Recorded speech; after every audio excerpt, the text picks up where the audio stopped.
प्रेरितों के कामों का वर्णन 21वां अध्याय। जब हमने उनसे अलग होकर जहाज खोला तो सीधे मार्ग से कोस में आए और दूसरे दिन रूदुस में और वहां से पतरा में, और एक जहाज फिनीके को जाता हुआ मिला और उस पर चढ़कर उसे खोल दिया। जब कुप्रुस दिखाई दिया तो हमने उसे बाएं हाथ छोड़ा और सूरिया को चलकर सूर में उतरे, क्योंकि वहां जहाज का बोझ उतारना था। और चेलों को पाकर हम वहां 7 दिन तक रहे। उन्होंने आत्मा के सिखाए पौलुस से कहा कि यरूशलेम में पांव न रखना। जब वे दिन पूरे हो गए तो हम वहां से चल दिए, और सब ने स्त्रियों और बालकों समेत हमें नगर के बाहर तक पहुंचाया, और हमने किनारे पर घुटने टेक कर प्रार्थना की। तब एक दूसरे से विदा होकर हम तो जहाज पर चढ़े और वे अपने अपने घर लौट गए। तब हम सूर से जल यात्रा पूरी करके पतुली मयीस में पहुंचे और भाइयों को नमस्कार करके उनके साथ एक दिन रहे। दूसरे दिन हम वहां से चलकर कैसरिया में आए और फिलिप्पुस सुसमाचार प्रचारक के घर में, जो 7 में से एक था, जाकर उसके यहाँ रहे। उसकी 4 कुंवारी पुत्रियां थीं जो भविष्यवाणी करती थीं। जब हम वहां बहुत दिन रह चुके तो अगबुस नाम एक भविष्यद्वक्ता यहूदिया से आया। उसने हमारे पास आकर पौलुस का पटका लिया और अपने हाथ पांव बांधकर कहा, पवित्र आत्मा यह कहता है कि जिस मनुष्य का यह पटका है उसको यरूशलेम में यहूदी इसी रीति से बांधेंगे और अन्य जातियों के हाथ में सौंपेंगे। जब ये बातें सुनी तो हम और वहां के लोगों ने उससे विनती की कि यरूशलेम को न जाए, परंतु पौलुस ने उत्तर दिया कि तुम क्या करते हो कि रो रो कर मेरा मन तोड़ते हो। मैं तो प्रभु यीशु के नाम के लिए यरूशलेम में न केवल बांधे जाने ही के लिए वरन मरने के लिए भी तैयार हूं। जब उसने न माना तो हम यह कहकर चुप हो गए कि प्रभु की इच्छा पूरी हो। उन दिनों के बाद हम बांध छांद कर यरूशलेम को चल दिए। कैसरिया के भी कितने चेले हमारे साथ हो लिए, और मनासोन नाम कुप्रुस के एक पुराने चेले को साथ ले आए कि हम उसके यहाँ टिके। जब हम यरूशलेम में पहुंचे तो भाई बड़े आनंद के साथ हमसे मिले। दूसरे दिन पौलुस हमें लेकर याकूब के पास गया, जहां सब प्राचीन इकट्ठे थे। तब उसने उन्हें नमस्कार करके जो जो काम परमेश्वर ने उसकी सेवकाई के द्वारा अन्य जातियों में किए थे, एक एक करके सब बताया। उन्होंने यह सुनकर परमेश्वर की महिमा की।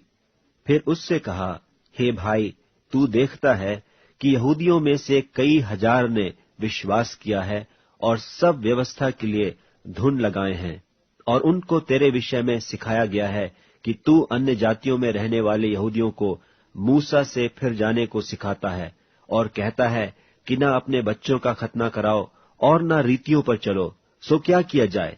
लोग अवश्य सुनेंगे कि तू आया है, इसलिए जो हम तुझसे कहते हैं वह कर।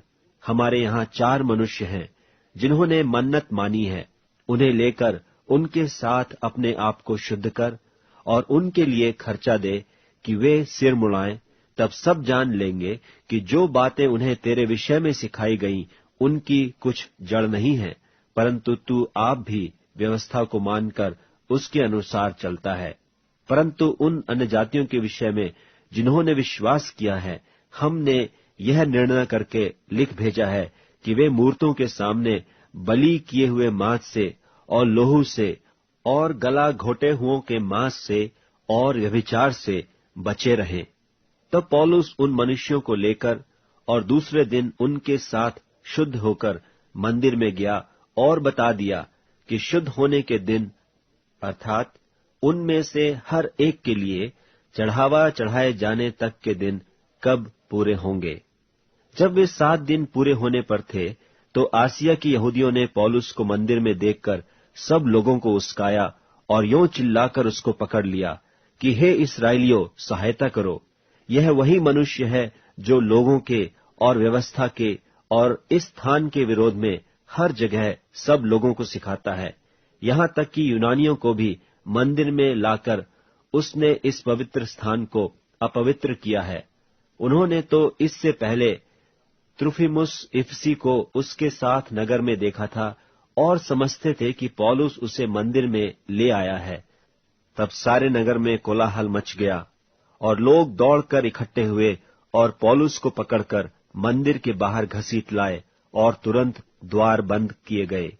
जब वे उसे मार डालना चाहते थे तो पलटन के सरदार को संदेश पहुंचा कि सारे यरूशलेम में कोलाहल मच रहा है।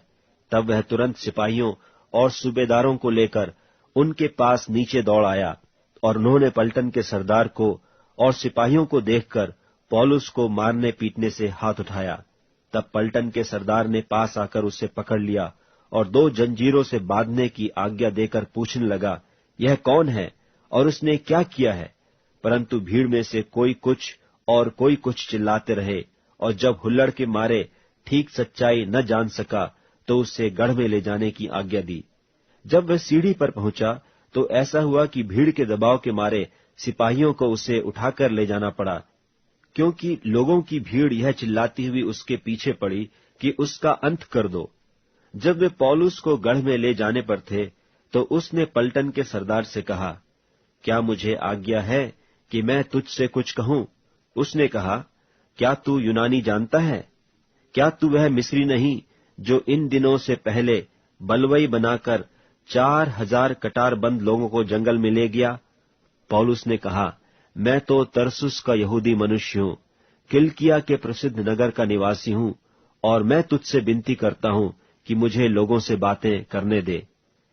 जब उसने आज्ञा दी तो पौलुस ने सीढ़ी पर खड़े होकर लोगों को हाथ से सैन किया।